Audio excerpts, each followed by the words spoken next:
Pues otro periodista ejecutado ahora en Guanajuato, Rodolfo García González, fotógrafo, colaborador en varios medios informativos, a balazos por la espalda la noche del domingo pasado en Valle de Santiago. García González, 47 años, aportaba material periodístico a los semanarios locales Día 7 y Nuevo Milenio y se desempeñaba como fotógrafo independiente para la cobertura de eventos de tipo social y religioso en templos. Nada más que en este año, agregando a este hombre, sumamos 11 ya. ¿Y seguirá ese número creciendo? Al parecer, sí.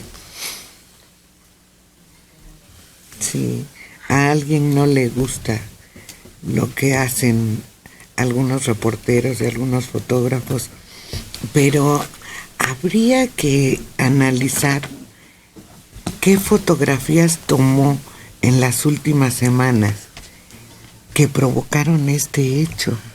Pues no se ha podido investigar desde ese seguir una pista, como tú señalas. En todos los casos anteriores, aparentemente hay una investigación, pero no un seguimiento. Por eso, el que empezó con este tipo de crímenes como víctima fue inmediatamente tomado su archivo y reportados los últimos de los comentarios que hizo, sobre todo en el narcotráfico. Bueno, entre otros, era una de sus especialidades hablar sobre las complicidades del gobierno con el narco, pero sobre todo, y ahí está mi sospecha fundamental, contra la ultraderecha. Su última columna, sus últimas 2 columnas que dejó escritas, fueron publicadas ya fallecido, y eran en contra de los grupos de la ultraderecha, entre ellos los famosos tecos. También parece ser que hubo una información dada a un columnista norteamericano, Jack Anderson, acerca de un político que había sacado $15 millones en la primera semana de su ejercicio presidencial.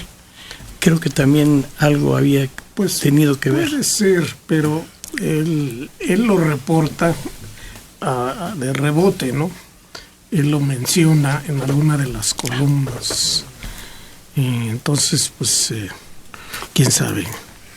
Pero lo curioso fue que el aludido nunca respondió, 0 palabras. Pero sí era eso, y unos tractores. Un fraude en el agro del gobierno, donde había comprado no sé cuántos tractores y así habían sacado el dinero.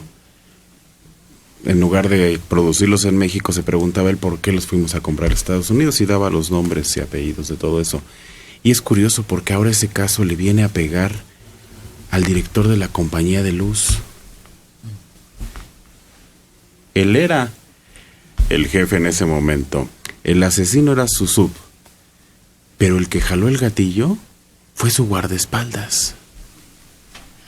Aquel famoso Chocorrol y el otro de apellido Moro, que era actor, experto en defensa personal y que fue eliminado también en el camino. Sí, que ese fue el que reconoció el asistente del que estamos hablando y dijo, ese fue.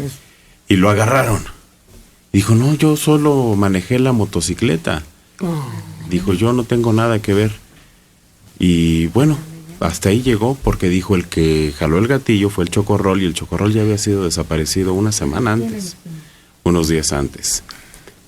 Total que era el jefe de la Dirección Federal de Seguridad el que pagó con cárcel. Sí. Y recientemente salió, ¿no? Hace como 4 o 5 años. Pero pagó con cárcel mucho tiempo después. La cárcel le vino hasta que terminó hasta que el jefe salió. Tuvo que capturarse a un chivo expiatorio y vaciarle toda la culpa. Y él obviamente se quedó calladito, nunca declaró para que conociéramos la verdad, porque ¿a qué se exponía? 79 años, José Luis López Acosta de Venustiano Carranza. Ayer el periodista Héctor de Mauleón en su columna lanza una temaria y valiente acusación. Una temeraria, y valiente acusación a Manuel Bartlett. Lo tilda de asesino de Manuel Buendía. ¿Escuchará esta vez don Andrés Manuel o también dirá que no hay fundamentos? Yo le creo al señor periodista. Pues sí, pero es una pluma, no es un juez de Mauleón. Esa es la única diferencia. Y lo que recaba o resume Héctor es un trabajo que hizo Granados Chapa, que le dedicó mucho tiempo, creo que 20 años a la investigación, y ni publicó el libro él, se murió antes. Y pues sí, han pasado muchos años de la muerte de Buendía, y a lo largo de ese periodo se reconocía que la jerarquía que estaba por encima de quien fue a dar a la cárcel, ¿cómo se llama el asesino? El asesino. Ahí lo acaba de decir Héctor. Aquí están los datos. Se llama Moya. Mira, este es un reporte de el diario Excelsior. José Antonio Zorrilla fue aprehendido en junio de 1989 y puesto en prisión, sentenciado a 25 años de cárcel. El 19 de febrero de 2009 fue puesto en libertad.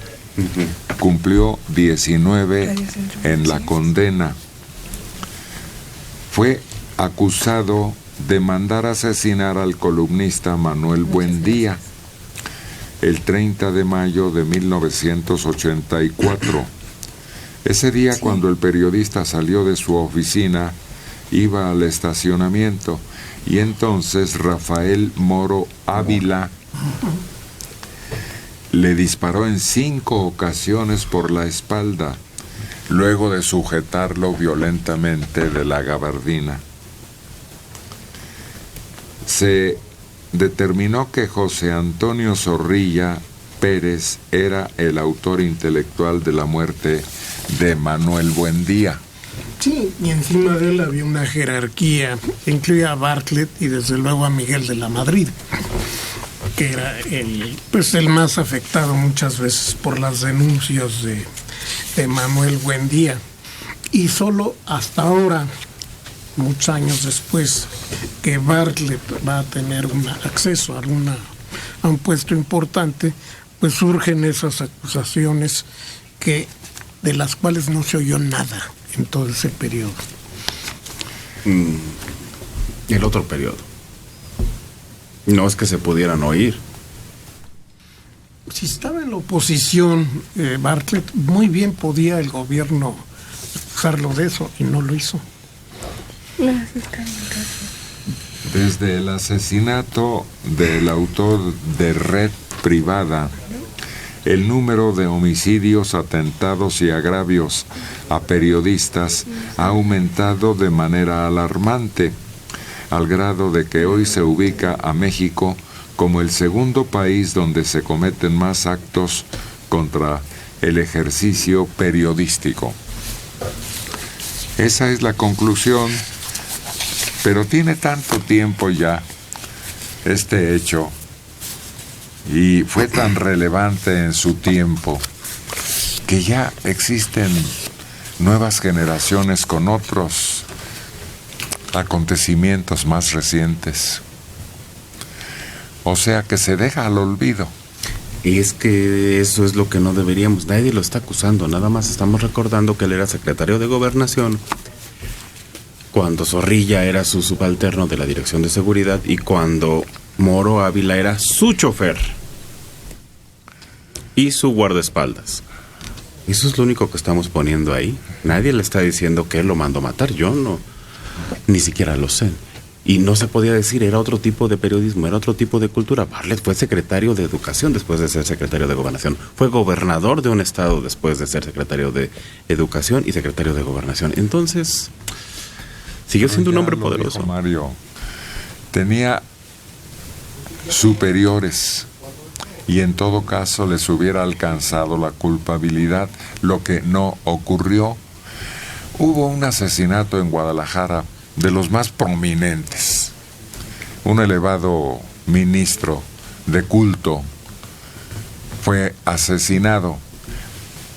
¿Cuánto hace ya? Todavía no se aclara debidamente ese crimen ni la razón de ese crimen.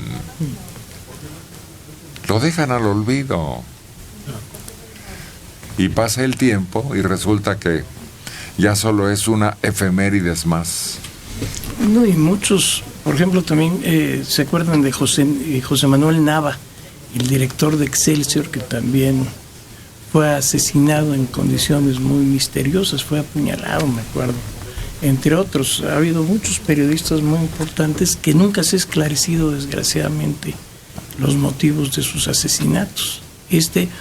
2 semanas después, ¿no?, de haber dejado Excelsior. De haber entregado Excelsior al comprador privado.